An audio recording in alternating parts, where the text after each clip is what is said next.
Hi everyone. आज मैं chemistry 12th का ठीक है पूरा फुल लेक्चर हिंदी में इलेक्ट्रोकेमिस्ट्री वैद्युत रसायन का फुल लेक्चर बनाने वाला हूँ, पूरा आल्ट वाली इन हिंदी में, ठीक है।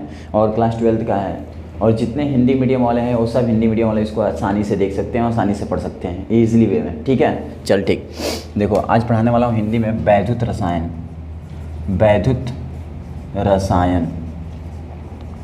इलेक्ट्रोकेमिस्ट्री, इसको बोलते हैं इलेक्ट्रोकेमिस्ट्री वैद्युत रसायन पढ़ाने वाला हूँ, पूरा हिंदी फुल लेक्चर। देखो वैद्युत रसायन क्लास 12th का ये चैप्टर बहुत इंपॉर्टेंट चैप्टर है, ठीक है। और इस चैप्टर को पढ़ाऊँगा, अच्छे से बस पढ़ना, देखना क्या हो रहा है कैसे हो रहा है, ठीक। चल देख, सबसे पहले बात करूँगा कि वैद्युत रसायन होता क्या है। सबसे पहला टॉपिक कि वैद्युत रसायन होता क्या है। यह रसायन की वह शाखा है, यह रसायन की वह शाखा है जिसमें विद्युत ऊर्जा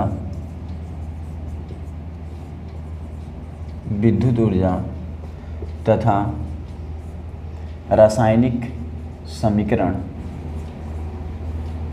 रासायनिक अभिक्रिया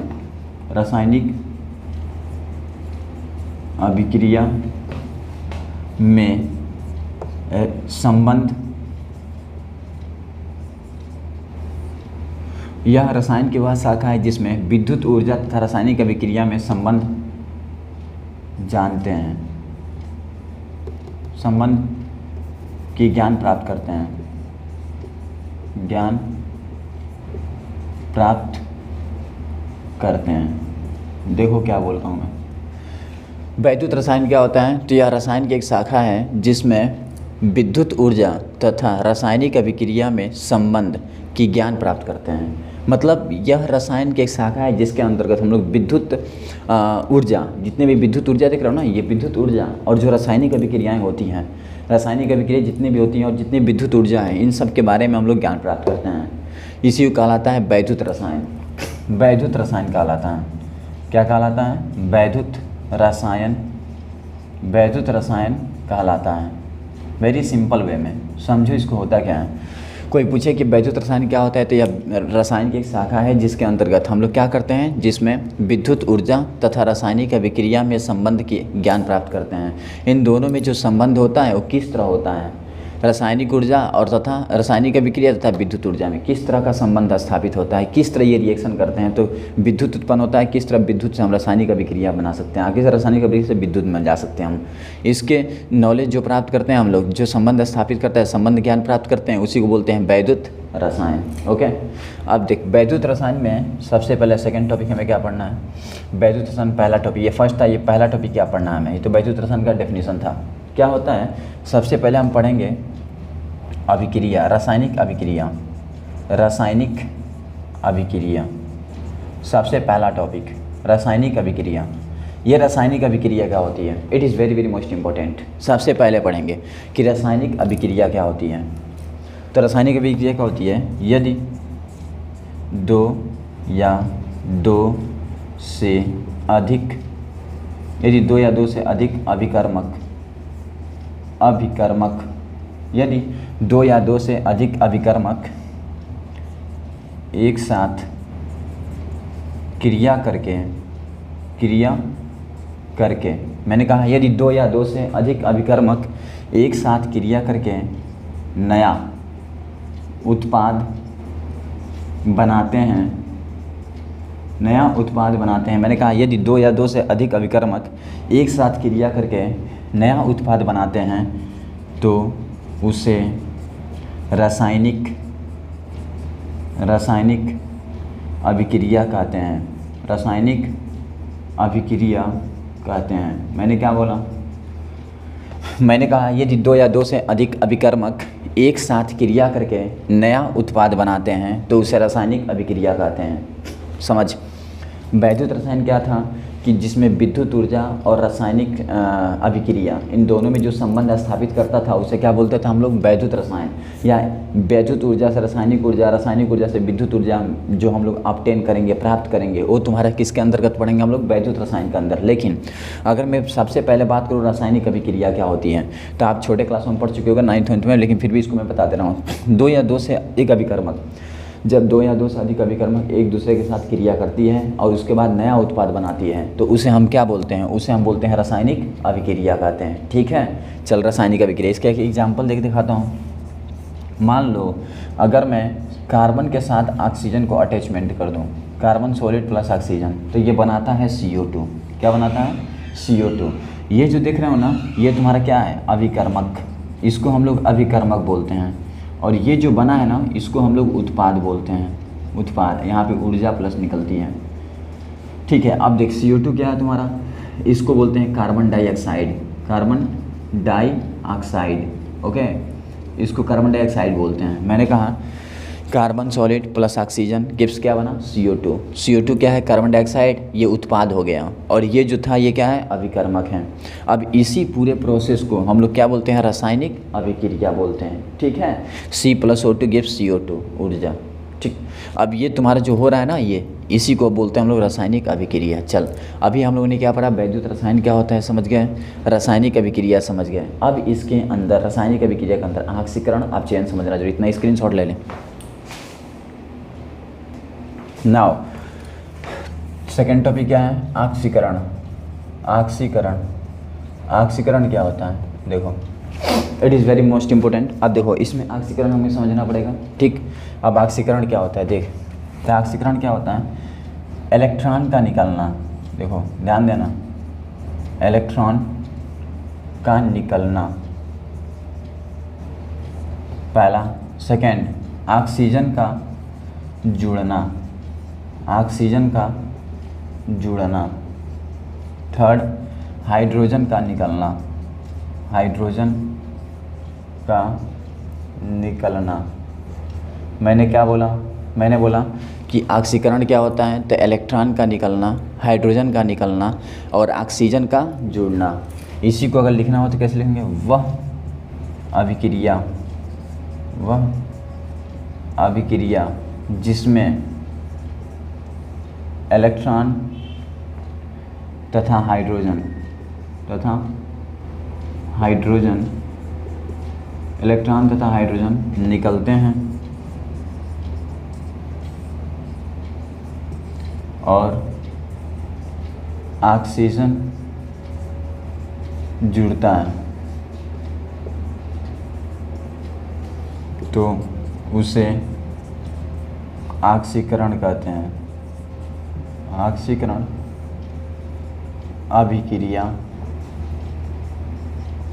कहते हैं, उसे ऑक्सीकरण अभिक्रिया कहते हैं। देखो मैंने क्या लिखा? सबसे पहले ऑक्सीकरण सिखाऊंगा इसमें। ठीक है, ऑक्सीकरण क्या होता है? इलेक्ट्रॉन का निकलना, ऑक्सीजन का जुड़ना, हाइड्रोजन का निकलना, या वह अभिक्रिया जिसमें इलेक्ट्रॉन तथा हाइड्रोजन निकलते हैं और ऑक्सीजन जुड़ता है, उसे ऑक्सीकरण अभिक्रिया कहते हैं। ऑप्शन, इसका दूसरा definition, very very most important definition क्या है? तो वह अभिक्रिया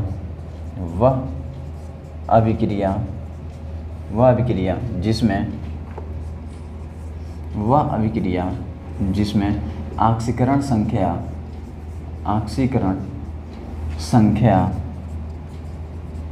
बढ़ता है, ऑक्सीकरण संख्या बढ़ता है, तो उसे ऑक्सीकरण अभिक्रिया कहते हैं। ऑक्सीकरण अभिक्रिया कहते हैं, ऑक्सीकरण अभिक्रिया कहते हैं। मैंने क्या बोला? तो मैंने बोला कि ऑक्सीकरण अभिक्रिया का दूसरा डेफिनेशन, वह अभिक्रिया जिसमें ऑक्सीकरण संख्या बढ़ता है उसे ऑक्सीकरण अभिक्रिया कहते हैं। वह अभिक्रिया जिसमें ऑक्सीकरण संख्या बढ़ता है उसे ऑक्सीकरण संख्या कहते हैं। अब देखिए, ये वाला very very most important class 12th के लिए है। ठीक है, और ये वाला छोटे क्लास 10th के लिए है, लेकिन फिर भी 12th में भी यूज कर लेते हैं बहुत सारे बच्चे। ठीक, लेकिन तुम लोग ये यूज करना। ठीक, अब देखो, अब ये इसका एग्जाम्पल कैसे देंगे? ठीक, पहले इतना स्क्रीनशॉट ले, बताता हूँ। हाँ, तो अब ऑक्सीकरण का एग्जाम्पल, ऑक्सीकरण का उदाहरण। अब इसकी उदाहरण क्या होगा? देखो, उदाहरण देखो, अगर मैं इसकी उदाहरण की बात करूँ मान लो सपोज अगर C+O2 की बात करूँ तो यहाँ क्या बना था, CO2 बना था ना। तो देख इसमें ऑक्सीजन आके जुड़ गया, तो ऑक्सीजन जुड़ गया ना, तो यहाँ पे हो रहा है ऑक्सीकरण। यहाँ पे क्या हो रहा है, ऑक्सीकरण। लेकिन ये सब छोटी छोटी चीज़ थी। मान लो मैं एक एग्जांपल अच्छे से ले रहा हूँ। मान लो सपोज अगर मैंने लिखा Cu और प्लस Cu नहीं ये वाला, यहाँ पे लिखा मैंने Fe प्लस H2SO4 मान लो लिखा, और मैंने कहा ये क्या होगा, तो Fe इसको हटा देगा। या मान लो सपोज मैंने यहाँ पे लिख लिया कैल्शियम Ca और प्लस यहाँ पे लिखा FeSO4 मान लो लिखा। अब देख इलेक्ट्रोकेमिकल सीरीज क्या बोलता है कि ये इसको हटा देगा। चल उसको पढ़ाऊंगा, मैं सिखा दूंगा। अब इसको हटा के क्या बनाएगा, ये बनाएगा CaSO4 प्लस Fe। समझो इसमें क्या हो रहा है। यहाँ पे Ca की बात करूँ ना, तो Ca एलिमेंट है, ऑक्सीकरण संख्या क्या होगा 0। Ca एलिमेंट है, तत्व है, तो इसका ऑक्सीकरण संख्या क्या होगा 0। यानी जितने भी तत्व हैं नोट जितने भी तत्व हैं उनका ऑक्सीकरण संख्या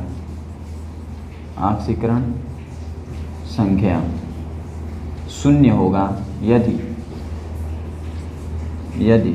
वे यौगिक में नहीं है, यदि वे यौगिक के साथ नहीं है।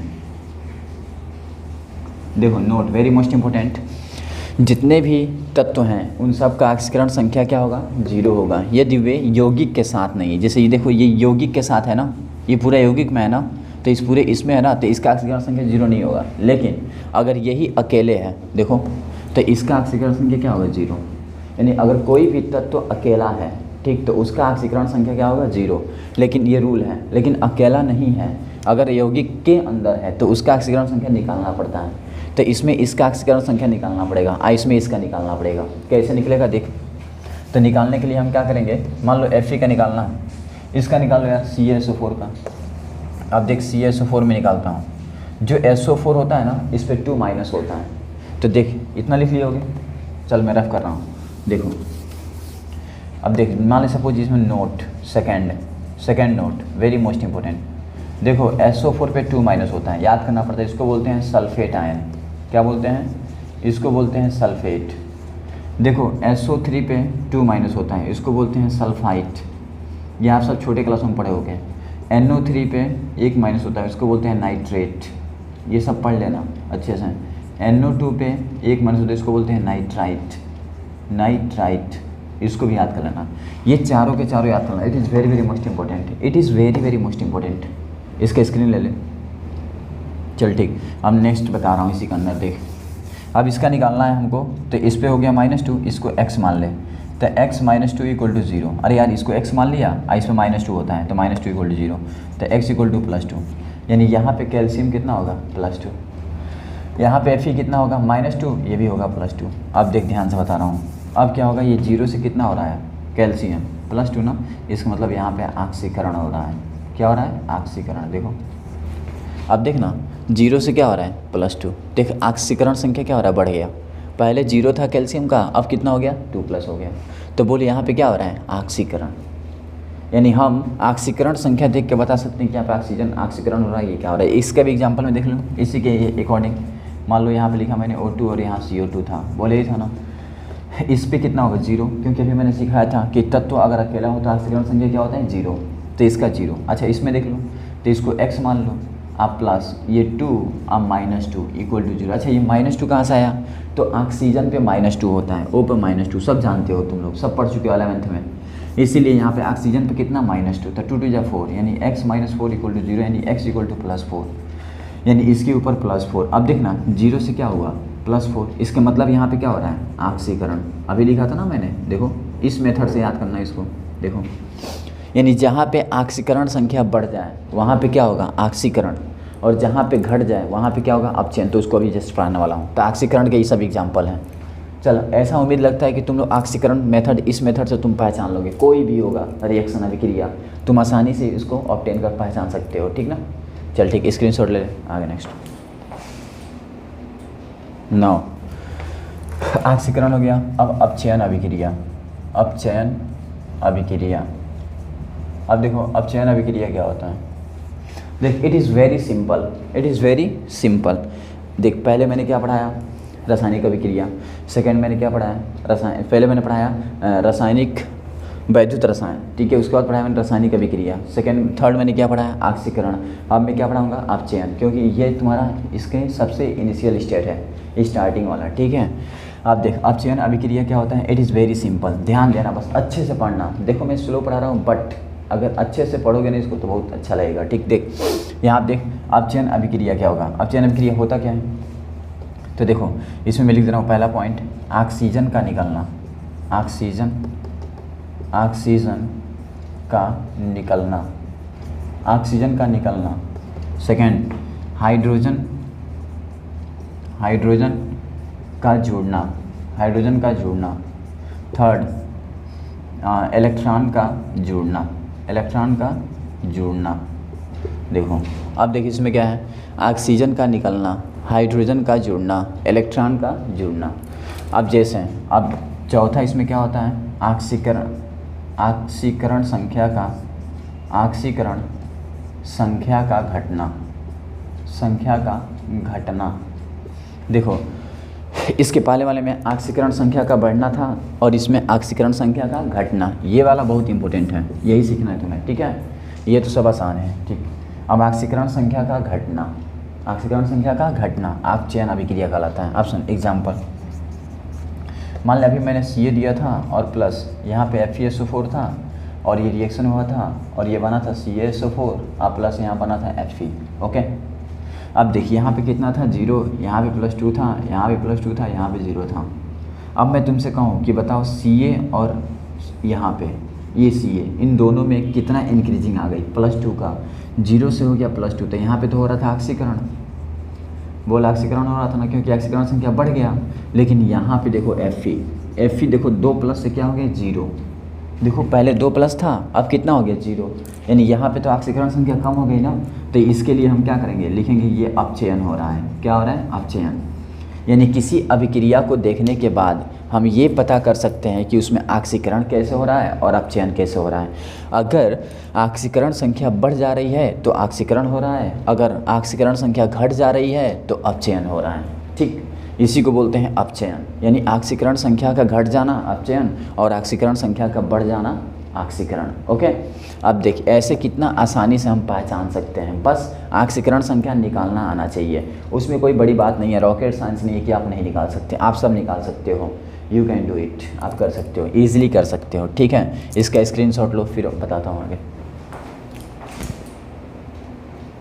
नाउ अब आप लोगों ने ऑक्सीकरण पढ़ लिया और अपचयन पढ़ लिया खूब अच्छे से एग्जाम्पल के साथ। आप सुनो कुछ महत्वपूर्ण एग्जाम्पल जो इलेक्ट्रॉन से रिलेटेड है, ठीक है।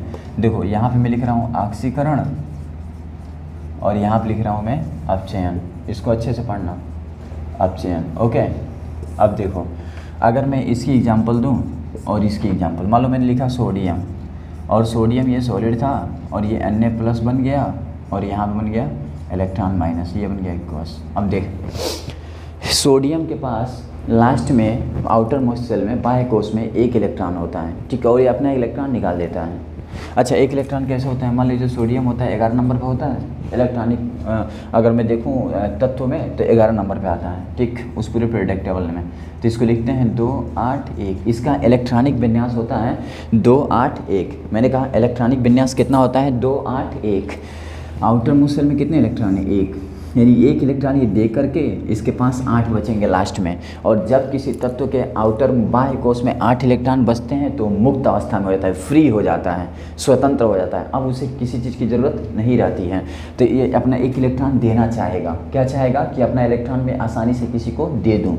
तो सोडियम अपना 1 इलेक्ट्रॉन दे देगा और जब दे देगा तो सोडियम के ऊपर क्या आ जाएगा, प्लस चार्ज आ जाएगा। यानी अगर कोई तत्व इलेक्ट्रॉन देता है तो उसके ऊपर प्लस चार्ज आता है। मैंने कहा अगर कोई तत्व इलेक्ट्रॉन देता है तो उसके ऊपर क्या आता है, प्लस चार्ज आता है। इसी प्लस चार्ज को हम बोलते हैं आयन, ठीक ना, आयन। देखो धनायन, ये धनायन आ गया। देखो पहले क्या था, तत्व था, अब क्या हो गया, धनायन में बदल गया। धनायन में कैसे बदला, क्योंकि इसने अपना 1 इलेक्ट्रॉन दिया। अगर ये अपना 1 इलेक्ट्रॉन नहीं दिया होता तो ये अपना तत्व का तत्व रहता, मतलब एटम परमाणु का परमाणु रहता।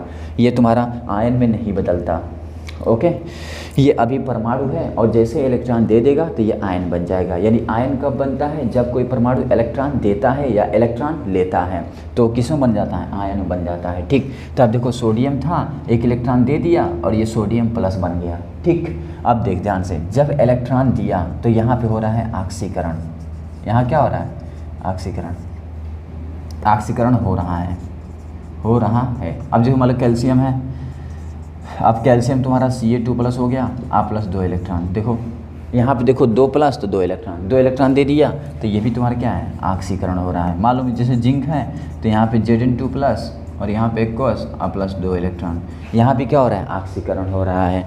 मैंने कहा देखो जैसे मान लो सपोज कहाँ पर, यहाँ पे Cu2+ प्लस 2 इलेक्ट्रॉन, यहाँ भी क्या हो रहा है? ऑक्सीकरण हो रहा है। बट अगर मैं बात करूँ कि जितने भी मतलब दुनिया में मेटल हैं जो इलेक्ट्रॉन देते हैं उन सब का ऑक्सीकरण होता है लेकिन अगर मैं दो तत्वों की तुलना करूं, जैसे एक कॉपर और एक जिंक, तो जिंक तुम्हारा हाई रिएक्टिव है, मतलब ज़्यादा क्रियाशील है, और कॉपर कम क्रियाशील है। तो कॉपर जो होगा इलेक्ट्रॉन लेगा और जिंक इलेक्ट्रॉन देगा, ऐसे भी होता है। तो जब कॉपर इलेक्ट्रॉन लेगा तो उस केस में वो अपचयन हो गया, ठीक है, और जब इलेक्ट्रॉन देगा तब ऑक्सीकरण हो गया। तो इसका मतलब ये दोनों काम करता है, कॉपर इलेक्ट्रॉन ले भी सकता है और कॉपर इलेक्ट्रॉन दे भी सकता है, दोनों। लेकिन दोनों के बारे में अभी यहाँ सिखाऊंगा, ठीक, अच्छे से सीखना। चल, ऑक्सीकरण के बारे में समझ गया ना? अपचयन देख लो। मान लो क्लोरीन का नाम सुने होंगे, जो क्लोरीन होता है ये 17 नंबर पे होता है। कितना नंबर? 17।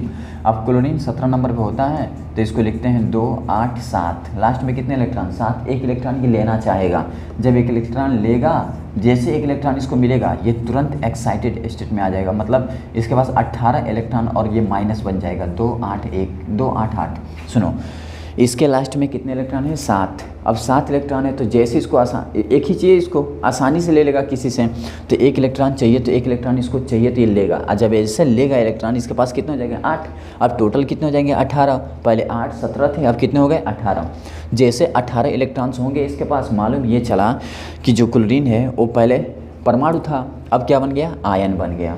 यानी जो परमाणु था अब किस में बदल गया? आयन में बदल गया। इसका मतलब मालूम ये चला कि दुनिया का कोई भी परमाणु है वो इलेक्ट्रॉन ले या इलेक्ट्रॉन दे तो किस में बदल जाता है? आयन में बदल जाता है, धनायन और ऋणायन। इसको ऋणायन बोलेंगे और ये सबको क्या बोलेंगे? धनायन बोलेंगे। मैंने कहा इस दुनिया में जितने परमाणु हैं जब इलेक्ट्रॉन लेते हैं या इलेक्ट्रॉन देते हैं तो किस में बदल जाते हैं? आयन में। और आयन कितने होते हैं? 2 होते हैं, एक धनायन और एक ऋणायन। यहाँ पे ये ऋणायन है और यहाँ पे ये धनायन। अब देखो एक बदल के दिखाता हूँ।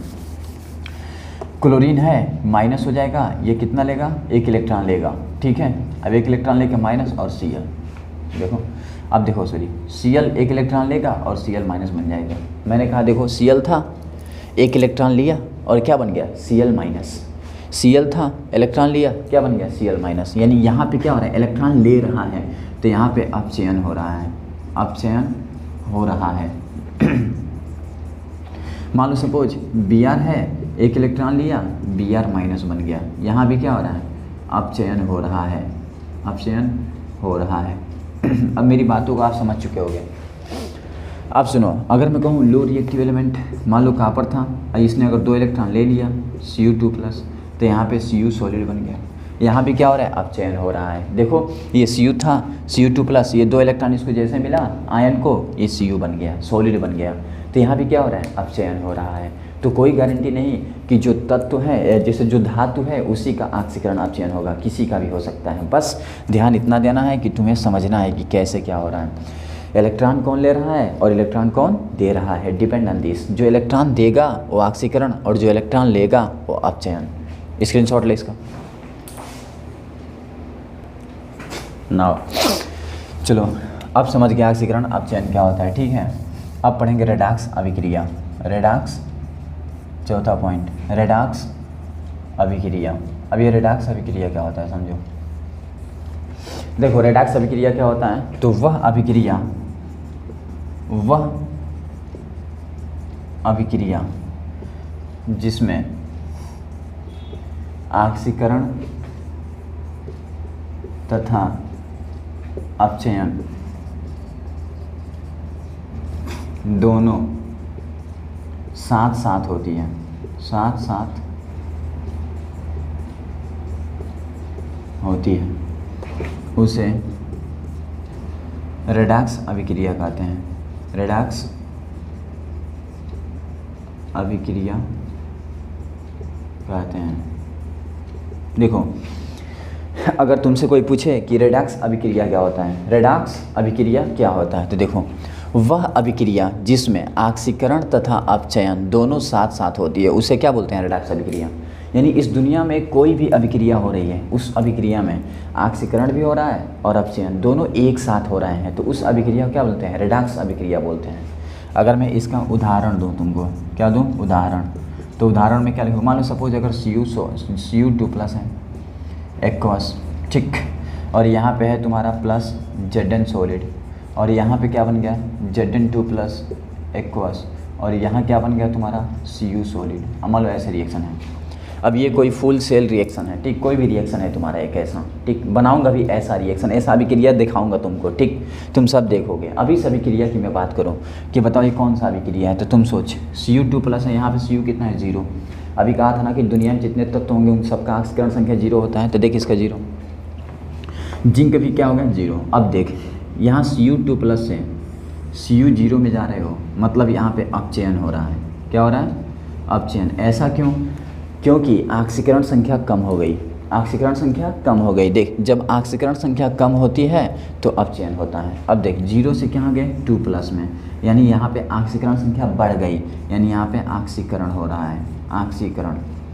अब सुनो ध्यान से बता रहा हूँ, यहाँ 2+ था तो 0 हो गया तो अपचयन हो गया, यहाँ 0 था 2+ हो गया तो ऑक्सीकरण हो गया, क्योंकि ऑक्सीकरण संख्या बढ़ गई।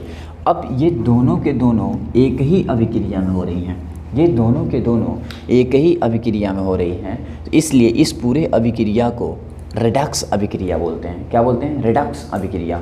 मैंने कहा अपचयन तथा ऑक्सीकरण दोनों के दोनों एक ही अभिक्रिया में हो रही है, एक ही साथ हो रही हैं, एक रिएक्शन में एक ही साथ हो रही है, इसीलिए इस पूरे को बोलते हैं रेडॉक्स अभिक्रिया। क्या बोलते हैं, रेडॉक्स अभिक्रिया बोलते हैं, क्योंकि दोनों के दोनों एक ही साथ हो रही हैं, इसलिए इस पूरे रिएक्शन को क्या बोलेंगे हम लोग, रेडॉक्स अभिक्रिया बोलेंगे। यानी जब लाइफ में कहीं भी तुम क्या करना, ऑक्सीकरण संख्या के बेस पे रिएक्शन को देखना, और देखने के बाद उसको क्या करना, ऑक्सीकरण संख्या नोट करना उस पर, और उसको देख के तुम बता सकते हो कि किसका ऑक्सीकरण हो रहा है और किसका अपचयन। अगर दोनों एक साथ हो रहे हैं कि रिएक्शन में, तो उसको हम क्या बोलते हैं, रेडॉक्स अभिक्रिया बोलते हैं। ठीक है, इसका स्क्रीनशॉट ले। नाउ अब हम 5 क्या पढ़ने वाले हैं, हम लोग पढ़ने हैं वैद्युत रासायनिक सेल। अब पढ़ने वाले हैं हम लोग वैद्युत रासायनिक सेल, रासायनिक सेल। अब वैद्युत रासायनिक सेल क्या होता है, देखो अब देखो हम लोग पढ़ने वाले हैं वैद्युत रासायनिक सेल में। देखो जिस तरह से मैं पढ़ाते जा रहा हूँ इसी तरह तुमको पढ़ते जाना है, और जो मैं न्यूमेरिकल कराऊंगा और जो मैं टॉपिक जिस तरह मैं पढ़ाते जा रहा हूँ बस इसको पढ़ते जाना, न्यूमेरिकल तुम्हारा सब क्लियर होता जाएगा। ठीक है, अच्छे से बस पढ़ना। देख वैद्युत रासायनिक सेल क्या होता है, अब इसके बारे में हम लोग स्टडी करते हैं। देखो जब वैद्युत रासायनिक सेल की बात करता हूँ तो वैद्युत रासायनिक सेल क्या होता है, यह एक ऐसा सेल होता है जिसके द्वारा विद्युत ऊर्जा को रासायनिक ऊर्जा में और रासायनिक ऊर्जा को विद्युत ऊर्जा में आसानी से हम बदल सकते हैं, उसे हम बोलते हैं विद्युत रासायनिक सेल। जैसे मान लो सपोज क्या होता है, तो विद्युत रासायनिक सेल क्या होता है, वह सेल जिसके द्वारा विद्युत ऊर्जा को रासायनिक ऊर्जा में, विद्युत ऊर्जा को रासायनिक ऊर्जा में, रासायनिक ऊर्जा में तथा रासायनिक ऊर्जा को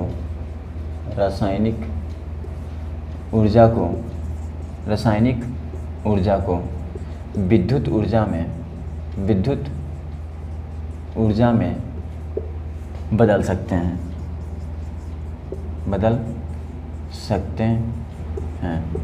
देखो मैंने कहा वह सेल जिसके द्वारा विद्युत ऊर्जा को रासायनिक ऊर्जा में तथा रासायनिक ऊर्जा को विद्युत ऊर्जा में बदल सकते हैं, वैद्युत रासायनिक सेल कहलाता है। वैद्युत रासायनिक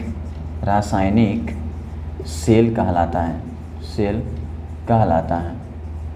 मैंने कहा कि अब तुमसे कोई पूछे कि बताओ वैद्युत रासायनिक सेल क्या कहलाता है, तो तुम बोलोगे सर वह सेल जिसके द्वारा विद्युत ऊर्जा को रासायनिक ऊर्जा में तथा रासायनिक ऊर्जा को विद्युत ऊर्जा में बदल सकते हैं। तो इसे हम वैद्युत रासायनिक सेल कहते हैं। अब वैद्युत रासायनिक सेल कितने होते हैं, तो जो तुम्हारा वैद्युत रासायनिक सेल होता है ना, वैद्युत रासायनिक सेल, ये वैद्युत रासायनिक सेल 2 टाइप का होता है। कितना? 2। एक होता है गैल्वेनिक सेल, गैल्वेनिक सेल, और एक होता है तुम्हारा वैद्युतकीय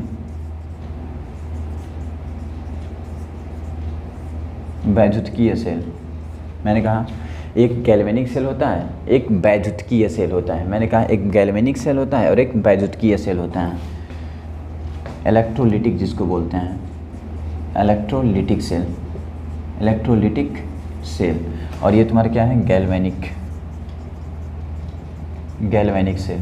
ओके, मतलब 2 सेल हमको पढ़ना है, एक पढ़ना है वैद्युतकीय सेल, एक पढ़ना है गैल्वेनिक सेल। इसी को वोल्टेइक सेल भी बोल देते हैं, वोल्टेइक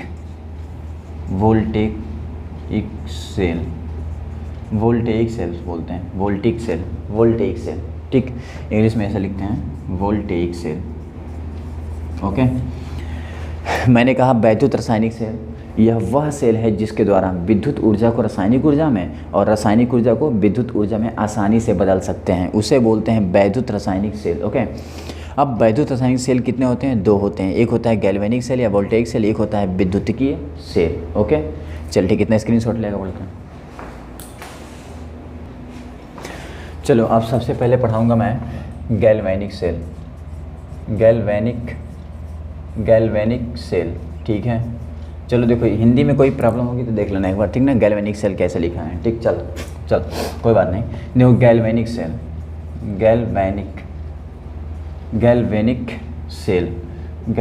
क्या होता है? देख गैल्वेनिक सेल क्या होता है, सबसे पहले इसको पढ़ाऊंगा मैं, ठीक ना। तो वह सेल जो रासायनिक ऊर्जा को विद्युत ऊर्जा में बदलता है, विद्युत ऊर्जा में बदलता है। मैंने कहा कि क्या होता है ये? तो वह सेल जो रासायनिक ऊर्जा को विद्युत ऊर्जा में बदलता है उसे, मैंने कहा गैल्वेनिक सेल क्या होता है? तो वह सेल जो रासायनिक ऊर्जा को विद्युत ऊर्जा में बदलता है उसे गैल्वेनिक,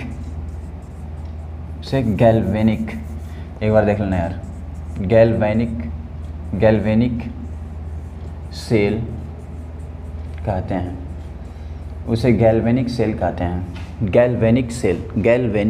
हैं, ठीक। इसी को वोल्टेइक सेल कहते हैं, ठीक। मैंने कहा गैल्वेनिक सेल क्या होता है? वह सेल जो रासायनिक ऊर्जा को विद्युत ऊर्जा में बदलता है उसे क्या बोलते हैं? हम लोग गैल्वेनिक सेल कहते हैं। अब देखो, ये जो गैल्वेनिक सेल होता है ना, ये गैल्वेनिक सेल ना, इसके अंदर 3 कंपोनेंट होते हैं। कितने कंपोनेंट होते हैं? 3। पहला होता है ऑक्सीकरण, ध्यान देना, ऑक्सीकरण, अर्ध अभिक्रिया। मैंने कहा इसमें 3 कंपोनेंट होते हैं। पहला ऑक्सीकरण अर्ध अभिक्रिया, दूसरा अपचयन, जो अभी तुम लोग सिखाया हूँ, अपचयन अर्ध अभिक्रिया। मैंने कहा इसमें 2 प्रोसेस होंगे, एक ऑक्सीकरण अर्ध अभिक्रिया और एक अपचयन अर्ध अभिक्रिया। देख, तुम्हारे 12th में जो है उसी तरह पढ़ाते मैं जा रहा हूँ, ठीक, उसी सिलेबस के अकॉर्डिंग, देख गैल्वेनिक सेल में 3 कंपोनेंट होंगे। पहला ऑक्सीकरण अर्ध अभिक्रिया, दूसरा अपचयन अर्ध अभिक्रिया, और तीसरा होगा तुम्हारा लवण सेतु। मैंने कहा ये गैल्वेनिक सेल के अंदर 3 चीज़ होंगे, 3 कंपोनेंट। पहला ऑक्सीकरण अर्ध अभिक्रिया, दूसरा अपचयन अर्ध अभिक्रिया और तीसरा लवण सेतु। इन तीनों के बारे में पहले स्टडी करेंगे। इन तीनों के बारे में स्टडी करने के बाद तीनों के साथ कंबाइन कर देंगे और कंबाइन करके गैल्वेनिक सेल हम बना लेंगे, और जो गैल्वेनिक सेल बनेगा उसका पूरा रिएक्शन अभिक्रिया पढ़ेंगे, ठीक। चल, तो सबसे पहले हम लोग अब पढ़ेंगे इसके बारे में, फिर पढ़ेंगे इसके बारे में, फिर पढ़ेंगे इसके बारे में। तीनों को कंबाइन करके गैल्वेनिक सेल बना लेंगे और बहुत आसानी से समझ जाएंगे, ठीक। चलो स्क्रीनशॉट ले इसका। नाउ आप देखो, सबसे पहला उसमें क्या पढ़ना है? ऑक्सीकरण हाफ सेल, ऑक्सीकरण अर्ध अभिक्रिया। अब ये क्या होता है भाई, ऑक्सीकरण अर्ध अभिक्रिया क्या होता है? तो देख, मैंने कहा गैल्वेनिक सेल के अंदर 3 कंपोनेंट होंगे, एक ऑक्सीकरण अर्ध अभिक्रिया, एक अपचयन अर्ध अभिक्रिया और एक कौन सा होगा? लवण सेतु। तो सबसे पहले पढ़ेंगे ऑक्सीकरण अर्ध अभिक्रिया। देख इसके बारे में बता रहा हूँ, ऑक्सीकरण अर्ध अभिक्रिया। सबसे पहले हम क्या करेंगे, इधर ही मैं लिख रहा हूँ, मान लो सपोज मैं बना रहा हूँ एक कंटेनर, ठीक, और इसके अंदर सोल्यूशन होगा विलयन, और कंटेनर के अंदर विलयन उसी का होगा जिसका हम लोग धातु लेंगे, जो हम धातु लेंगे उसी का विलयन, उसी धातु का। मान लें सपोज इसमें ले लिया मैंने ZnSO4, क्या लिया? ZnSO4। इसे बोलते हैं जिंक सल्फेट, जिंक सल्फेट मैंने ले लिया, और इस जिंक सल्फेट विलयन के अंदर हम लोग उसी को डालेंगे, उसी रॉड को डालेंगे जो जिंक का बना होगा। किसका बना होगा? जिंक। इसको बोलेंगे इलेक्ट्रोड। क्या बोलेंगे? इसको हम इलेक्ट्रोड बोलेंगे, यानी हम लोग इलेक्ट्रोड हम लोग डाल देंगे जिंक इलेक्ट्रोड। इलेक्ट्रोड मतलब होता है जिंक का छड़, जिंक का छड़। अब इसमें डाल देंगे। अच्छा, जिंक का छड़ किस में डालेंगे? तो इस विलयन के अंदर। कौन सा विलयन के अंदर? तो उसी विलयन के अंदर जिससे वो बना होगा। जिंक को डालेंगे तो जिंक से बना हुआ विलयन। देखिए, जिंक को डाला हो तो ZnSO4, अगर कापर डालता तो CuSO4, अगर Ag डालता तो AgSO4। मतलब जिसको मैं डालूंगा उसी का विलयन होना चाहिए। Okay, confirm? Okay, no, okay. अब देख, इसमें मैंने डाल दिया जिंक, और ये क्या था तुम्हारा? Zinc sulphate. Okay, option. अब क्या होता है ना कि इसको हम वायर इसमें से ले लेते हैं, वायर। अब इसमें से इलेक्ट्रॉन निकलता है, इसमें से इलेक्ट्रॉन निकलता है। अच्छा, इलेक्ट्रॉन क्यों निकलता है? क्योंकि ये हाई रिएक्टिव एलिमेंट है, ये अत्यधिक क्रियाशील धातु है, इसलिए इसमें से इलेक्ट्रॉन निकलेंगे। अच्छा, आगे कापर लिया होता तो उसमें इलेक्ट्रॉन जाते, क्योंकि वो लो मतलब उसकी क्रियाशीलता क्या होती है? कम होती है। किससे? जिंक से। अभी उसको भी बताऊँगा। अब देख, मैंने ले लिया मेटल जिंक, और जिंक ZnSO4, जिंक से इलेक्ट्रॉन निकलता है। इलेक्ट्रॉन निकलता है तो जिंक है ना, तो इसमें Zn2+ बन रहा होगा, क्योंकि इसमें से इलेक्ट्रॉन निकल रहा है। जिंक पे Zn2+, क्योंकि जब इलेक्ट्रॉन निकलेगा तो ये किस में बनता था? Zn2+ में। अब ये Zn2+ किस में आएगा? सोल्यूशन में आएगा। ये पूरा Zn2+ किस में आएंगे? सोल्यूशन में आएंगे, यानी Zn2+ इस विलयन में आएगा। मैंने कहा Zn2+ किस में आएगा? विलयन के अंदर आएगा। Zn2+ किस में आएगा? विलयन में आएगा। Zn2+ किस में आएगा? विलयन में आएगा। ध्यान सुन, Zn2+ किस में आएगा? विलयन में आएगा। अगर Zn2+ यानी आयन विलयन में आने लगे, किस में? विलयन में, तो यहाँ पे ऑक्सीकरण हो रहा है। कैसे? तो देख, Zn सॉलिड था और ये Zn2+ किस में बदल गया? एक्वस में बदल गया। आप प्लस यहाँ पे 2 इलेक्ट्रॉन। अब देखो, यहाँ पे इलेक्ट्रॉन निकल रहा है ना, तो जहाँ पे इलेक्ट्रॉन निकलता है उस अभी मैंने क्या पढ़ाया था? उसको ऑक्सीकरण बोलते हैं। क्या बोलते हैं? ऑक्सीकरण। इसका मतलब देखो, यहाँ पे ऑक्सीकरण हो रहा है, अभी पीछे पढ़ा दिया हूँ मैं। तो अब तुम सब समझ चुके होगे, समझ भी रहे होगे कि हाँ, यहाँ पे अब ऑक्सीकरण हो रहा है क्योंकि इलेक्ट्रॉन इसमें से निकल रहे हैं और Zn2+ विलयन में आ रहा है। यानी Zn2+ जब विलयन में आएगा तो वहाँ पे क्या होगा? ऑक्सीकरण होगा। Any problem? नहीं। अब देख, अब यहाँ पे क्या हो रहा है कि यहाँ पे कोई पूछे कि ऐसा हो क्यों रहा है, तो विलयन दाब होता है। यहाँ पे एक वर्ड, विलयन दाब, विलयन दाब, विलयन दाब। अब सुन ध्यान से, ये जो देख रहे हो ना तुम, इसी रिएक्शन को बोलते हैं ऑक्सीकरण अर्ध, ये पूरा रिएक्शन ऑक्सीकरण अर्ध अभिक्रिया, ऑक्सीकरण अर्ध अभिक्रिया, केवल इतने को बोलते हैं ऑक्सीकरण अर्ध अभिक्रिया। ऑप्शन, यहाँ पे एक आता है वर्ड विलयन दाब। क्या आता है? विलयन दाब। इसको लिखते हैं SP, सोल्यूशन प्रेशर इंग्लिश में। इसको बोलते हैं सोल्यूशन प्रेशर, इसी को बोलते हैं सोल्यूशन प्रेशर। अब विलयन दाब क्या हो गई? अब देख, ये जो विलयन है ना, इस पे प्रेशर डाल रहा है, इस मेटल पे प्रेशर डाल रहा है, इसीलिए इसके Zn2+ आयन इसमें आ रहे हैं। मैंने कहा ये जो विलयन है ना, इस पे प्रेशर डाल, इसलिए इसमें से इसमें आ रहे हैं, यानी SP का मान ज़्यादा होगा। यहाँ पे सोल्यूशन प्रेशर, विलयन दाब, वह दाब जो विलयन धातु पर डालता है। किस पे? धातु पर डालता है, धातु पर डालता है, उसे विलयन दाब कहते हैं, विलयन दाब कहते हैं। मैंने क्या बोला? मैंने कहा वह दाब जो विलयन धातु पर डालता है। देखो, विलयन धातु पर दाब डालेगा और धातु में जो प्रेजेंट आयन है उसको अपने तरफ खींच लेगा। देख, तो इसी को बोलते हैं ऑक्सीकरण अर्ध अभिक्रिया, ऑक्सीकरण अर्ध अभिक्रिया। देखो, ऑक्सीकरण अर्ध अभिक्रिया।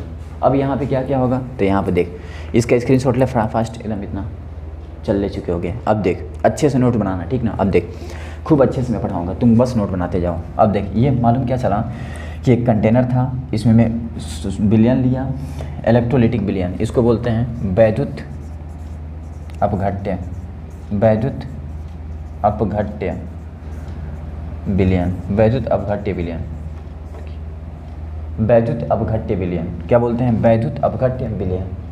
एक वैद्युत अपघटनी से पढ़ाऊंगा, ठीक है, इसको बोलते हैं वैद्युत अपघट्य विलयन। अब वैद्युत अपघट्य विलयन में तुम्हारा क्या हुआ, मैंने लिया, लेकिन उसी विलयन के अंदर जो धातु लिया हूँ, इसी धातु को उसमें डाला और इसमें से इलेक्ट्रॉन निकला, क्योंकि ये ज़्यादा क्रियाशील होता है। और इसमें से आयन विलयन में गए, किस में गए, विलयन में, विलयन में जा रहे हैं, इसलिए यहाँ पे क्या आ रहा है, विलयन दाब के कारण हो रहा है। और ये जो रिएक्शन बन रही है ऑक्सीकरण अभिक्रिया, ये कौन सा है, ऑक्सीकरण अर्ध अभिक्रिया। अब इसके आगे क्या होगा समझ, इसको रफ कर रहा हूँ। अब इसके आगे ये होगा, देख इसके आगे नेक्स्ट अब सुन, अब क्या होगा कि अब इसको लिखेंगे कैसे, तो ऑक्सीकरण, ध्यान देना, ऑक्सीकरण अर्ध अभिक्रिया, अर्ध अभिक्रिया को प्रदर्शित करना, प्रदर्शित करना, किससे प्रदर्शित करेंगे, तो E, और यहाँ पर लिखेंगे Zn सॉलिड्स हैं, Zn2+, एक्वस, देखो E Zn सॉलिड से Zn2+। अच्छा आप सुन, ये देखो वर्टिकल कॉलम, इसे बोलते हैं हम लोग वर्टिकल कॉलम, इसको वर्टिकल, ऊर्ध्वाधर, ऊर्ध्वाधर, ऊर्ध्वाधर, सॉरी गलत लिख रहा हूँ, ऊर्ध्वाधर, ऊर्ध्वाधर। अब ऊर्ध्वाधर इसे बोलते हैं, अच्छा ऊर्ध्वाधर कॉलम क्यों है, स्तंभ, ऊर्ध्वाधर स्तंभ क्यों है, ऊर्ध्वाधर, ठीक, ये इसलिए है क्योंकि देखो यहाँ पे ये सॉलिड है और ये क्या है, एक्वस, ये सॉलिड और ये एक्वस, इसको बोलते हैं हम लोग वर्टिकल कॉलम, वर्टिकल कॉलम, ठीक है। अब देख वर्टिकल कॉलम क्यों है, क्योंकि यहाँ पे देख सॉलिड, यहाँ पे क्या है, एक्वस। देखो जब सॉलिड से एक्वस, दोनों का फेज अलग अलग है, फेज मतलब क्या होता है पता है, कला, ये सॉलिड में है, ठोस में, और ये किस में है, ये तुम्हारा जल विलयन में है, ये तुम्हारा गैस में है, सॉलिड में है, ठोस लिख दे रहा हूँ, और ये तुम्हारा किस में है, द्रव। यानी अगर कोई ठोस में हो और एक कोई द्रव में है, इसका मतलब क्या समझ रहे हो, दोनों का स्टेट क्या है, अलग अलग, अवस्थाएं बदल गई। जब अवस्थाएं बदल गई तो इसके बीच में क्या लगेगा, column. It is very very most important. अगर ये दोनों सेम हो जाएं, दोनों सेम हो जाएं, तो ये इस तरह लिखते हैं, ई Zn सॉलिड अगर होता, अगर सॉलिड में ही रहता Zn सॉलिड, दोनों सेम, एग्जांपल दे रहा हूँ, है नहीं ऐसा, दोनों सेम हो जाता तो कामा लगाते हैं, क्या लगाते हैं, कामा। चल आगे बताऊँगा। अब देखो मैंने क्या किया, ऑक्सीकरण अर्ध अभिक्रिया पढ़ा दिया, और ऑक्सीकरण अर्ध अभिक्रिया पढ़ाने के बाद मैंने क्या करा, इसको कैसे प्रदर्शित करते हैं, ई Zn सॉलिड Zn2+ एक्वस। देख Zn सॉलिड से क्या बन रहा है, एक्वस बन रहा है ना, तो उसी तरह प्रदर्शित कर दिए। अच्छा अब इसी को अगर मैं प्रदर्शित करना चाहूँ, ये तुम्हारा था जनरल के लिए, ये साधारण सेल के लिए है, साधारण सेल के लिए है, ओके, ई Zn सॉलिड से Zn2+ एक्वस। लेकिन अगर मैं बात करूं, साधारण सेल की बात ना करूं, अगर मैं बात करूं स्टैंडर्ड सेल, जिसको अपन बोलते हैं क्या, मानक सेल, मानक सेल की बात करूं, तो मानक सेल के लिए, तो मानक सेल के लिए हम कैसे रिप्रेजेंट करेंगे, E0 Zn सॉलिड से Zn2+ एक्वस। देखो अगर मानक सेल की बात करूं तो उसमें 0 लग जाएगा, यानी जब मानक सेल की बात करूंगा तो 0 लग जाएगा, और जब मैं जनरल साधारण सेल की बात करूंगा तो 0 नहीं लगेगा। अब मानक सेल के लिए तुम्हारा E0 Zn सॉलिड से Zn2+ एक्वस। चल ठीक, आप समझ चुके होगे इतना। अब देख अब इसमें क्या आता है, तो अब इसमें आता है एक नया चीज़ जिसको बोलते हैं ऑक्सीकरण विभव, ऑक्सीकरण विभव, वेरी मोस्ट इम्पोर्टेंट। ऑक्सीकरण विभव क्या होता है, एक ही टॉपिक, जो छोटी जो टॉपिक है बता रहा हूँ, उसको बस देखते जाओ और उसको पढ़ते जाओ, उसके स्क्रीनशॉट लेते जाओ, ठीक बस। अब ऑक्सीकरण विभव क्या होता है, तो देख ये कंटेनर था, इसमें सॉल्यूशन था, विलयन था, इसमें धातु था, धातु से इलेक्ट्रॉन निकल रहे थे, इलेक्ट्रॉन का निकलना ऑक्सीकरण हो रहा था। अब यहाँ पे ऑक्सीकरण विभव क्या, तो इससे जब हो रहा था ना, तो जिंक तुम्हारा धातु सरफेस को छोड़कर विलयन में आ रहा था, किस में आ रहा था, विलयन में। तो तुम सोच अगर आयन एक स्थान से दूसरे स्थान तक जाता है, अगर चार्ज आवेश एक स्थान से दूसरे स्थान तक जाता है तो वहाँ पे क्या होता है, वहाँ पे विभव उत्पन्न होता है। क्या विभव, वहाँ विभव होता है। तो तुम सोच Zn2 प्लस यहाँ से किस में आ रहा है, विलयन में आ रहा है, तो यहाँ पे क्या उत्पन्न हो रहा है, विभव। यानी धातु सरफेस, धातु पृष्ठ तथा विलयन के बीच में आयन का क्या हो रहा है, ट्रांसफ़र हो रहा है। आयन का क्या हो रहा है, ट्रांसफ़र, परिवर्तन हो रहा है। जब आयन एक स्थान से दूसरे स्थान तक जाता है तो वहाँ विभव उत्पन्न होता है, उसी को बोलते हैं हम लोग विभव। ठीक, क्या होता है, समझ क्या होता है, देख लिखेंगे। जब देखो यहाँ पे अभी जब लिखने से पहले आक्सीकरण विभव की बात कर रहा है, तो आक्सीकरण विभव क्या होता है, जब धातु को उसी के विलयन में डालते हैं, जब धातु को, ध्यान देना, धातु को उसी के विलयन में, उसी के विलयन में डुबाते हैं, डुबाते हैं। मैंने क्या बोला, जब धातु को उसी के विलयन में डुबाते हैं तो आयन धातु से, तो आयन धातु से विलयन के अंदर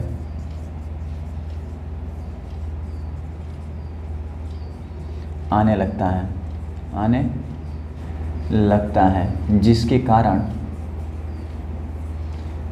कारण विलयन तथा धातु के बीच, जिसके कारण विलयन तथा धातु के बीच विभव उत्पन्न हो जाता है, विभव उत्पन्न हो जाता है। मैंने क्या बोला, आक्सीकरण विभव, जब धातु को उसी के विलयन में डुबाते हैं तो आयन धातु से विलयन के अंदर आने लगता है, जिसके कारण विलयन तथा धातु के बीच विभव उत्पन्न हो जाता है। उस विभव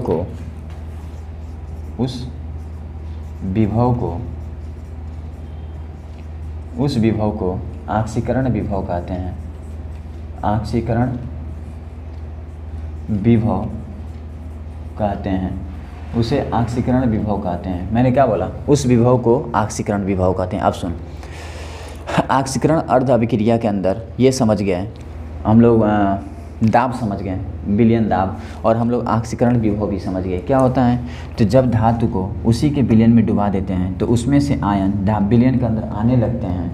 जब आने लगते हैं तो धातु और विलयन के बीच में विभव उत्पन्न होता है, उसी विभव को आक्सीकरण विभव कहते हैं। It is very very much, screenshot ले इसका फास्ट। अब देखो नेक्स्ट, ये आक्सीकरण विभव था। अब मानक आक्सीकरण विभव, मानक आक्सीकरण विभव, आक्सीकरण विभव, it is very most important. अब कई बार बोर्ड में पूछता है यूपी बोर्ड में कि मानक आक्सीकरण विभव क्या होता है। It is very very most important. देखो कई बार पूछा है बोर्ड में कि मानक आक्सीकरण विभव क्या होता है, अपन एक्सपीरियंस बता रहा है, कई बार पूछा है बोर्ड में। ठीक है, इसके पहले क्या था तुम्हारा, आक्सीकरण विभव, वो भी पूछा है लेकिन बहुत आसान था। लेकिन अब क्या बोल रहा हूँ, मानक आक्सीकरण विभव, ये क्या होता है, तो ये भी देखो वेरी वेरी मोस्ट इम्पोर्टेंट। मानक आक्सीकरण विभव, अगर ये जो मैं कंटेनर लिया हूँ ना, कंटेनर बर्तन, इसके अंदर जो ये धातु डाला हूँ, अगर इसमें जो विलयन लिया हूँ, इसकी सांद्रता, अगर मैं इसकी सांद्रता 1 मोल ले लूँ, कितना मोल, 1 मोल, और इसका अगर ताप 25 डिग्री सेल्सियस ले लूँ, कितना ले लूँ, 25 डिग्री सेल्सियस। अगर इसकी सांद्रता 1 मोल ले लूँ, इसका ताप 25 डिग्री सेल्सियस ले लूँ, ठीक है, और इसका दाब जो भी मैंने बताया था, दाब 1 बार ले लूँ, कितना, 1 बार, ठीक, दाब का मात्रक होता है बार। अगर मैं दाब 1 बार ले लूँ, ताप 25 डिग्री सेल्सियस ले लूँ, अगर सांद्रता 1 मोल ले लूँ, तब आयन अगर विलयन में आ रहे हैं, तब आयन विलयन में आने के कारण जो विभव उत्पन्न होगा, उस विभव को मानक आक्सीकरण विभव कहते हैं। इसके पहले तुम कुछ भी ले सकते थे, टेम्परेचर कुछ भी ले सकते थे, दाब कुछ भी ले सकते थे। जो आक्सीकरण विभव था ना, उसमें तुम ताप कुछ भी ले सकते थे, सांद्रता कुछ भी ले सकते थे, दाब कुछ भी ले सकते थे, लेकिन इसमें ऐसा नहीं है। इसमें क्या है कि ताप 25 होनी चाहिए, फिक्स होनी चाहिए। दाब 1 बार होनी चाहिए, फिक्स होनी चाहिए। सांद्रता 1 मोल होनी चाहिए, फिक्स होनी चाहिए। अगर ऐसा कंडीशन आता है तब आयन में जो परिवर्तन होता है इसका विभव उत्पन्न हो रहा है, तो इस तरह के विभव को मानक ऑक्सीकरण विभव कहते हैं। क्या लिखेंगे इसको? एक लाइन यहाँ पर लिख रहा हूँ, ठीक है। लिखेंगे जब धातु को उसी के विलयन में डुबाते हैं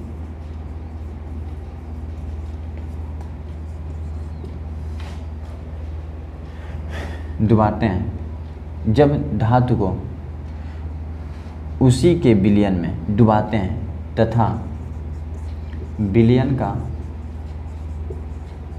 दाब 1 बार, ताप 25 डिग्री सेल्सियस तथा सांद्रता 1 मोल हो। मैंने कहा जब धातु को उसी के विलयन में डुबाते हैं तथा विलयन का दाब 1 बार, ताप 25 डिग्री सेल्सियस तथा सांद्रता 1 मोल हो, तो विलयन और धातु के बीच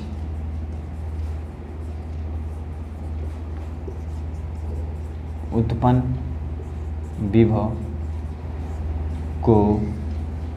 विभव को मानक ऑक्सीकरण विभव कहते हैं। डरने का नहीं, दिल से पढ़ने का, समझ। मैंने कहा डरने का नहीं, दिल से पढ़ने का, समझ। ऑक्सीकरण अर्ध अभिक्रिया की बात कर रहा था ना मैं, ये पूरा बता दिया ना मैं। इसका ताप कितना होना चाहिए? 25 डिग्री सेल्सियस। इसका दाब कितना होना चाहिए? 1 बार। इसका सांद्रता कितना होना चाहिए? 1 मोल। अब समझ, मानक ऑक्सीकरण विभव क्या होता है? तो जब धातु को उसी के विलयन में डुबाते हैं तथा विलयन का दाब 1 बार, ताप 25 डिग्री सेल्सियस तथा सांद्रता 1 मोल हो, तो विलयन और धातु के बीच उत्पन्न विभव को क्या बोलते हैं? ऑक्सीकरण विभव कहते हैं। मानक ऑक्सीकरण विभव कहते हैं। मानक ऑक्सीकरण विभव, it is very very most important. इसका स्क्रीनशॉट ले। चल, इसका स्क्रीनशॉट ले चुके होगे, ठीक है। चल अब देख इसी को कैसे प्रदर्शित करते हैं। तो देखो, मानक ऑक्सीकरण विभव को लिख रहा हूँ। मानक ऑक्सीकरण विभव को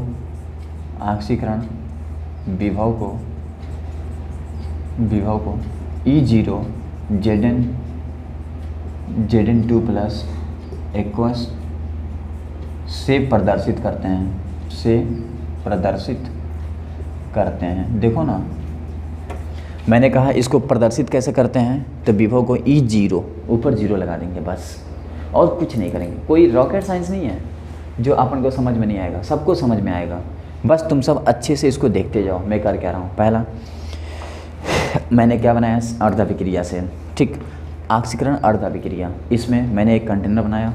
कंटेनर के अंदर मैंने धातु को डाला, उसी धातु को डाला जिसका विलयन लिया था। उसके बाद से मैंने क्या किया, इलेक्ट्रॉन निकलता है उसमें से, क्योंकि उसकी इलेक्ट्रॉन इसमें से क्यों निकला, क्योंकि ये अत्यधिक क्रियाशील धातु था और इसमें से Zn2 प्लस विलयन में आने लगे। जब विलयन में आने लगे तो आवेश का परिवर्तन हो गया, जिसके कारण इसमें विभव उत्पन्न हुआ।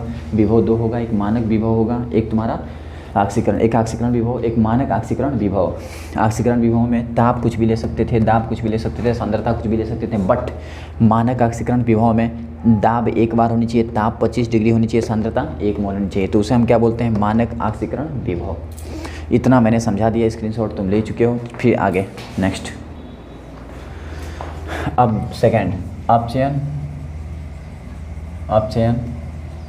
अर्ध अभिक्रिया। अपचयन अर्ध अभिक्रिया। अब देखो, अब इसकी बात करते हैं। अपचयन अर्ध अभिक्रिया क्या होता है, ठीक। एकदम ध्यान से देखना अच्छे से। देखो, अपचयन अर्ध अभिक्रिया क्या होता है, तो एक कंटेनर बनाओगे, ठीक, और इस कंटेनर में विलयन बनाओगे, और वही विलयन होगी मान लो CuSO4, कहाँ पर? सल्फेट, वैद्युत अपघट्य विलयन। अब इसमें तुम धातु को डालोगे, धातु वही डालोगे जो तुम लिए हो, ठीक। अब इसमें वायर जोड़ दोगे। अब इसमें इलेक्ट्रॉन आ रहा होगा, उसमें से इलेक्ट्रॉन निकल रहा था, लेकिन इसमें इलेक्ट्रॉन आ रहा होगा। ऐसा क्यों? क्योंकि ये कम क्रियाशील धातु है और अत्यधिक क्रियाशील धातु था। ठीक, अब सुन, अब इसमें इलेक्ट्रॉन आ रहा होगा तो बहुत सारे इलेक्ट्रॉन इसमें आ जाएंगे। अब इसमें Cu2+ प्रेजेंट होगा और SO4 पे 2-। भैया CuSO4 है तो Cu2+ होगा ना, और SO4 होगा ना 2-। अब ये जो Cu2+ इसमें देख रहे हो ऑलरेडी है, ये सब किस पे जाके चिपकेंगे? इस मेटल पे जाके सब चिपक जाएंगे। Cu2+ सब जा क्या करेंगे? चिपक जाएंगे। मैंने कहा कि बिलियन में प्रेजेंट Cu2+ इस धातु पर जाके चिपकेंगे, धातु पर जाके चिपकेंगे। ठीक है, 1 मिनट, हाँ सही है, इस धातु पर जाके चिपकेंगे। ओके, मैंने क्या कहा कि Cu2+ इस इलेक्ट्रॉन, देख रहे हो ना, इसमें पूरा इलेक्ट्रॉन आ रहा है, इसमें इलेक्ट्रॉन आ रहे हैं, तो इस पूरे धातु पर नेगेटिव चार्ज आ गया और यहाँ पे क्या है? Positive charge Cu2+। ये जाके सब चिपकेंगे इसमें, और सब चिपकेंगे तो किस तरह होगा? देख, Cu2+ इलेक्ट्रॉन को लेगा। अब इलेक्ट्रॉन लेगा तो कितना इलेक्ट्रॉन? एक Cu+ 2 इलेक्ट्रॉन लेगा, एक Cu+ 2 इलेक्ट्रॉन लेगा और बना लेगा Cu सॉलिड, जाके इस पर चिपक गया। लो, अब देख, Cu2+ 2 इलेक्ट्रॉन लिया और Cu सॉलिड बना लिया। अब यहाँ पे ये इलेक्ट्रॉन ले रहा है, इसलिए यहाँ पे क्या बोलेंगे? अपचयन हो रहा है, अपचयन, अपचयन हो रहा है। देखो, और अभी मैंने इसके पहले सब कुछ पढ़ा दिया था कैसे क्या होता है। ठीक, अब Cu2+ 2 इलेक्ट्रॉन लेके Cu सॉलिड बना लिया, मतलब अपचयन हो रहा है। क्या हो रहा है? अपचयन हो रहा है। अब ये जो अपचयन हो रहा है तुम्हारा, ठीक ध्यान से देखना बस, इसी अपचयन को बोलते हैं अपचयन अर्ध अभिक्रिया। अपचयन अर्ध अभिक्रिया, मैंने क्या बोला? इसको क्या बोलते हैं? तो इसको बोलते हैं अपचयन अर्ध अभिक्रिया। अपचयन अर्ध अभिक्रिया, अपचयन अर्ध अभिक्रिया। मैंने कहा Cu2+ 2 electron gives Cu solid, अपचयन हो रहा है, और इस पूरे अभिक्रिया को क्या बोलते हैं? अपचयन अर्ध अभिक्रिया। Any problem? नो। अपचयन समझ। उसमें क्या होता था? इसके पहले विलयन दाब था, अब क्या है? परासरण दाब। अब यहाँ पे एक वर्ड आ गया, परासरण दाब, परासरण दाब। अब यहाँ परासरण दाब क्या है? Osmotic pressure. अब समझ, जब विलयन दाब था तो विलयन इस धातु पर दाब डाल रहा था, तो उसको बोलते थे विलयन दाब। ठीक, अब परासरण दाब है। परासरण दाब में क्या होता है? तो उसमें आयन आते थे विलयन में, इसमें आयन जा रहे हैं, चिपक रहे हैं धातु पर, तो वह दाब जिसके द्वारा, वह दाब जिसके द्वारा आयन, विलयन के आयन, विलयन के आयन धातु पर चिपक जाए, आयन धातु पर चिपक जाए,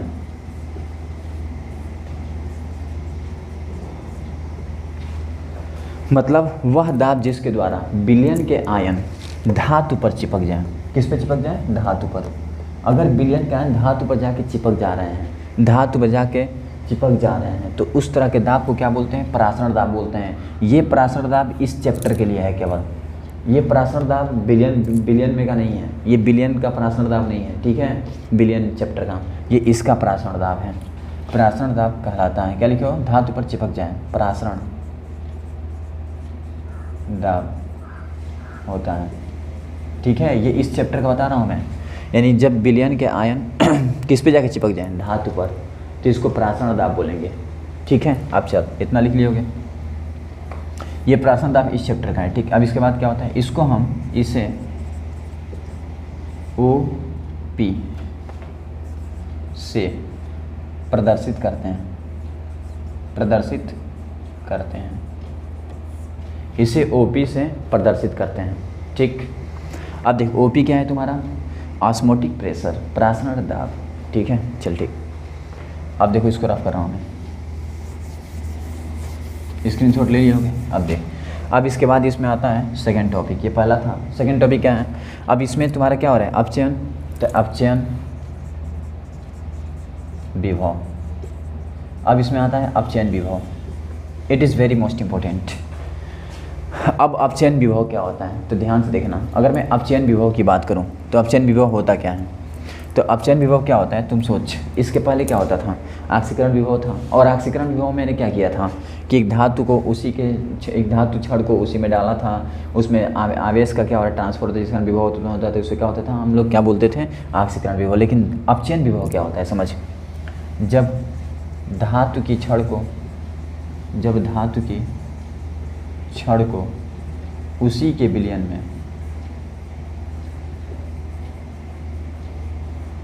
विलयन में डुबाते हैं तो आयन विलयन से धातु पर चिपक जाते हैं, आयन विलयन से धातु पर चिपक जाते हैं और विभव उत्पन्न हो जाता है,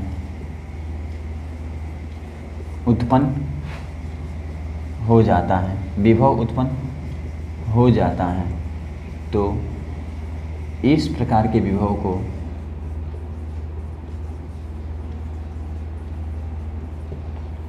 अपचयन विभव कहते हैं, अपचयन विभव कहते हैं। लिखो इसे, स्क्रीनशॉट ले इसका।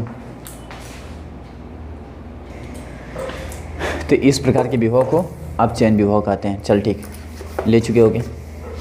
इसके बाद क्या आता है, अपचयन विभव था ना, अपचयन इसे RS रिडक्शन पोटेंशियल RP से प्रदर्शित करते हैं, RP से प्रदर्शित करते हैं। और इसे लिखते कैसे हैं, ECU2 प्लस से Cu, ये एक्वस और ये सॉलिड। देखो ECU2 प्लस, उसमें क्या था, EZn से Zn2 प्लस, इसमें क्या है ECU2 प्लस Cu, इस सबको एक साथ लिखवाऊंगा, टेंशन मत लेना। चल अब आता है नेक्स्ट, इसी का सेकंड। अब आता है मानक अपचयन विभव। अब मानक अपचयन विभव क्या होता है, it is very very most important, समझो। देख मानक अपचयन विभव क्या होता है, मानक, इसके पहले क्या था, अपचयन विभव था, अब क्या आ गया, मानक अपचयन विभव। अब ये क्या होता है, देख अब इसका ताप कितना होना चाहिए, 25 डिग्री सेल्सियस। इसका दाब कितनी होनी चाहिए, बोलो 1 बार। इसका सांद्रता कितनी होनी चाहिए, 1 मोल। बस यही कहानी थी, यही कहानी था ना, और कुछ था क्या, नहीं। चल अब कैसे लिखेंगे जब धातु की छड़ को उसी के विलयन में डुबाते हैं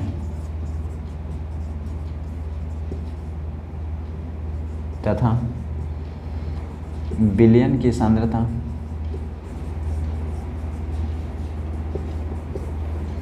1 मोल, ताप 25 डिग्री सेल्सियस और दाब 1 बार हो तो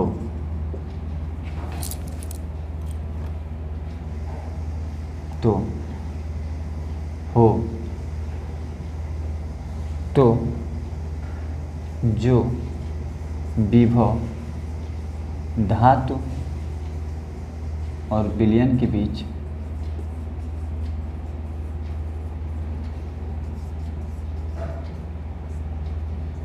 उत्पन्न होगा उसे मानक अपचयन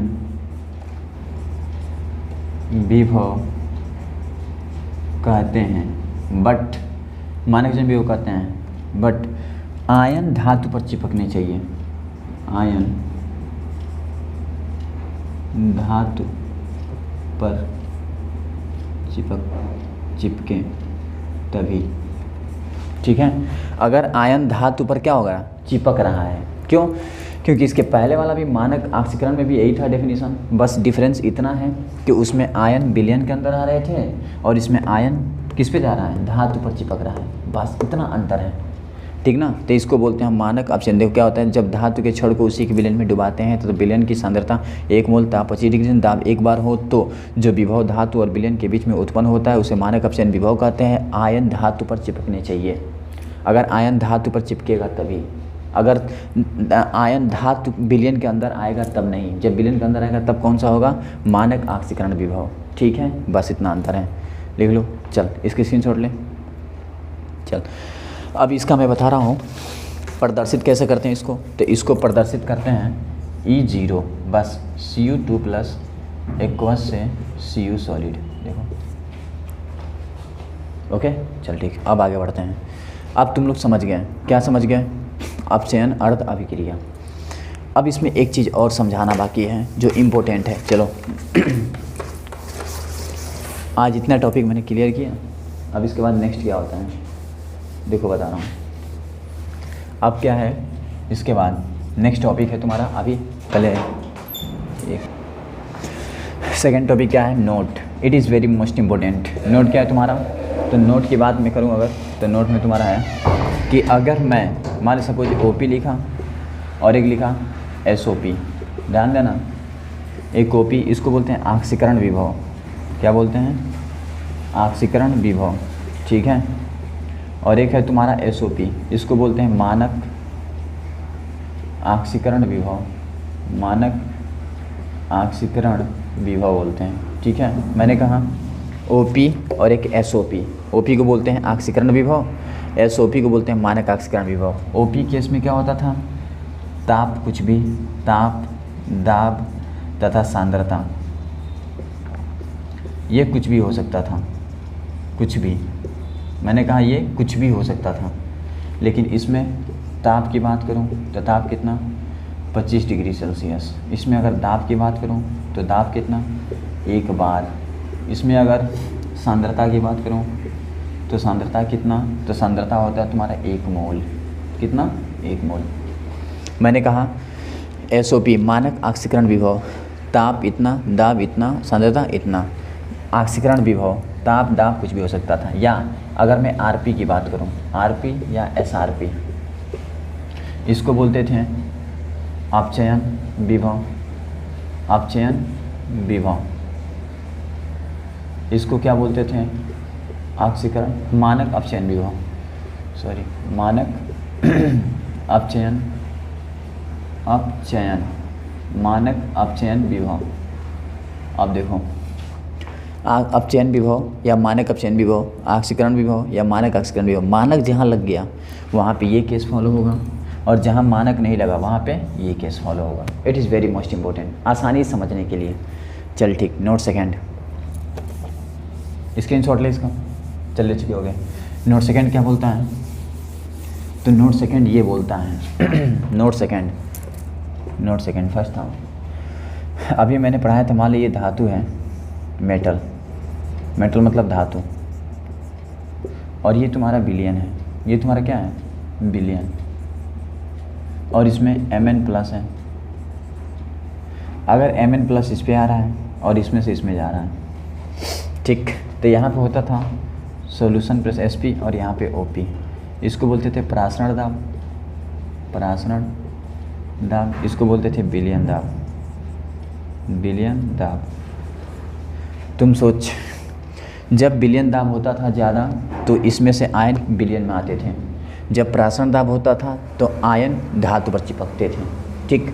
तो इस केस के लिए तुमको निकालना पड़ेगा, जब Sp ज़्यादा होगा और OP कम होगा, मतलब ये कम होगा ये ज़्यादा होगा, मतलब ऑक्सीकरण हो रहा होगा, ऑक्सीकरण। जब विलयन दाब ज़्यादा होगा इसका मतलब Mn प्लस विलयन में आ रहा होगा तो ऑक्सीकरण हो रहा होगा, और जब OP ज़्यादा होगा Sp कम होगा तो अपचयन हो रहा होगा।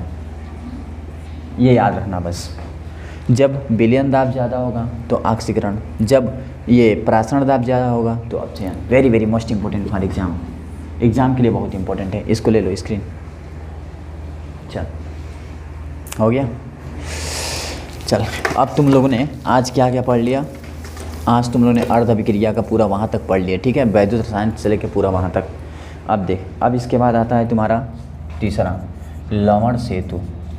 लवण सेतु। अब इसके बारे में पढ़ा दो, उसके बाद नेक्स्ट वीडियो का स्टार्ट करते हैं, ठीक है। लवण सेतु क्या है तुम्हारा, तो देख पहला पॉइंट,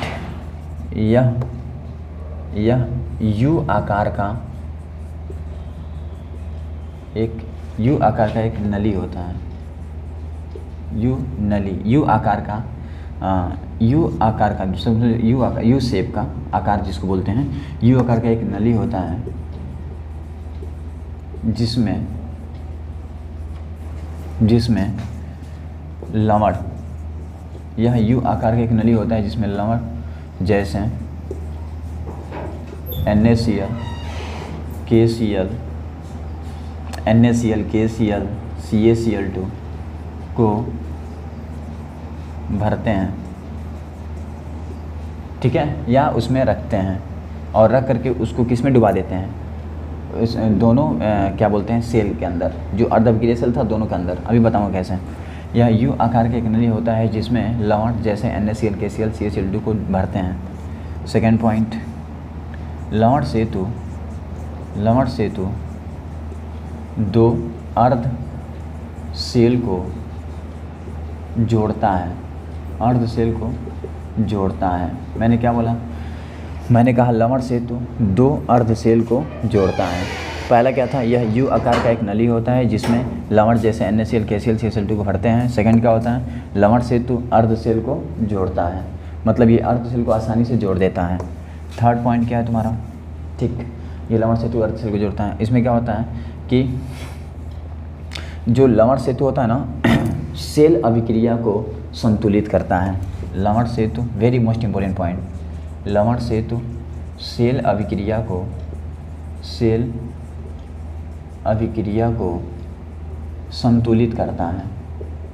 संतुलित करता है, very very most important point.